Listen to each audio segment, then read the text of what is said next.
The United Soccer League USL is half over for Sporting Kansas City's second division team, the Swope Park Rangers. With all the soccer that's available to be consumed, it's mildly excusable if you haven't found time to watch the B team. That said, it's the home of potential future stars and a place for talent already on the Sporting KC roster to develop. So with the at its midpoint, it seems like a good time to make some observations and hand out some mid-season awards. If nothing, it'll give you regular SPR watchers a place to argue in the comments over why our analysis is wrong. Get caught up. Record 9-4-4-3-1 points. Swope Park are in third place in the West in a tie with Reno 1868. They sit behind Phoenix Rising 35 points in one extra game and the Real Monarchs 37 points.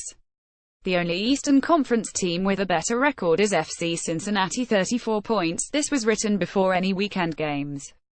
The West is a really tight race as only 2 points separate third and sixth place. Scoring leaders: Carlton Belmar 9, Haji Barry 6, Colton Storm, Rodrigo Saravia, Tyler Blackwood. 2 assist leaders: Haji Barry 4, Colton Storm 3, Carlton Belmar, Rodrigo Saravia, Felipe Hernandez. 2 overall. The Rangers are in really good shape sitting in third place.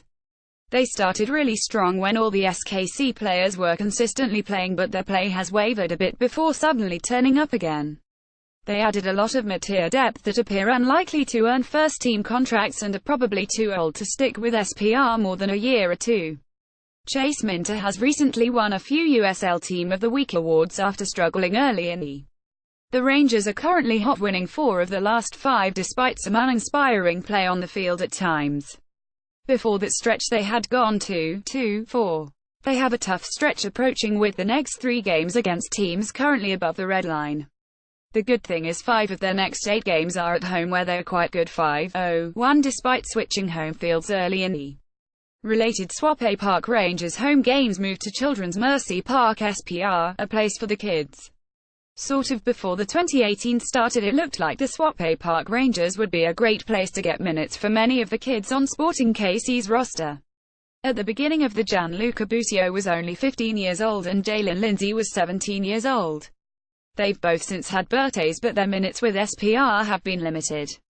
Busio has 332 minutes across 6 appearances, 5 starts, and Lindsay has 270 minutes across 3 appearances, all starts.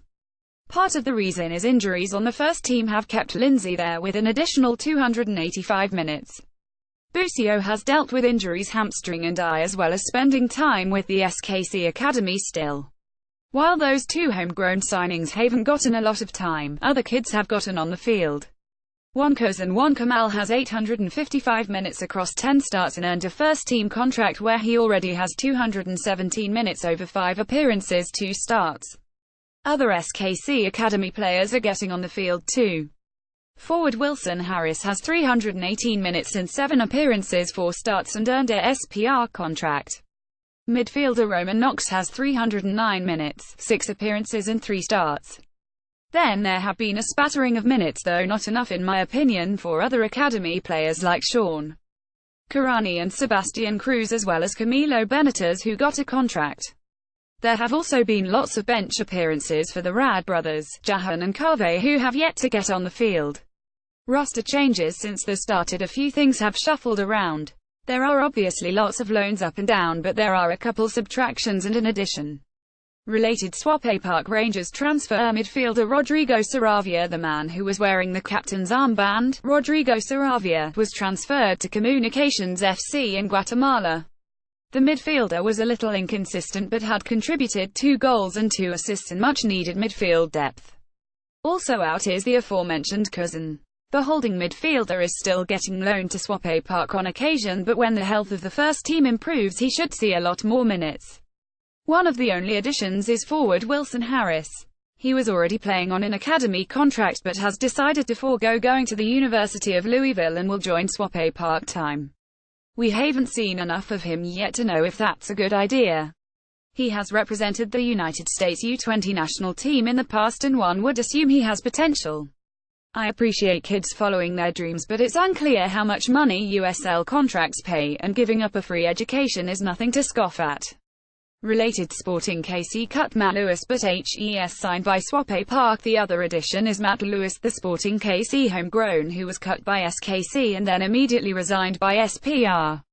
The centre-back never appeared for Sporting KC and had barely gotten on the field for SPR, though a recent spat of injuries has given him more of a chance to prove himself. He joined a 10-man SPR side in holding off the terrible Seattle Sounders 2 this past Thursday to keep a clean sheet. The awards MVP, Carlton Belmar forward, sure he only has 9 appearances of a possible 17 due to spending so much time on the bench with SKC, but HES scored 9 goals. All those goals are what's keeping him with the first team, and injuries, and he probably shouldn't spend much time with SPR the rest of the way, but if he keeps sitting on the bench with Sporting, loan him out. HE's exciting to watch. Offensive Player of the Half-Year, Haji Barry forward, it's really Belmar, but I can't give him both awards. Barry has been a bit inconsistent and his first touch often lets him down, but man is he fast. His speed creates problems for defenders and game in and game out. HES hustling and creating for SPR. He'll probably never get signed to Sporting KC, but HES been a good contributor to the second team this year. Defender of the Half-Year, Ahmed Didik CB. In past years Didik has been a slam dunk, even winning Defender of the Year for all of the USL. This year, HES been less consistent. He and Graham Smith still have the most time together, but it's been a revolving door at centre-back with appearances by Didik, Smith, Lewis, Emiliano Ama, Brad Evans and Dakota Barnathan. If Smith keeps playing as good as he has as of late, he could easily steal this award of Didik. Newcomer of the Half-Year, Graham Smith CB. Speaking of Smith, despite a rocky start, he looks like he could be a return to the good drafting past that Sporting were known for. He was the second of 2 first-round MLS Superdraft picks, the pick acquired in the Lawrence Olim trade with the Portland Timbers. He got a first-team appearance, and while he played it pretty safe, he looks like a potential future depth piece at the very least for a safer CB like Matt Bessler. Until then he should bring stability to SPR's backline. SKC Academy contract of the Half-Year, Roman Knox mid. It's really between Knox and Harris. Neither have played a ton, but forwards are expected to score or assist, and we haven't seen much from Harris. He did get his first pro goal in garbage time of a 4-1 loss to Fresno FC. So Knox wins by default. HE's looked pretty good for the most part, but hasn't made the errors you'd expect an 18-year-old to make.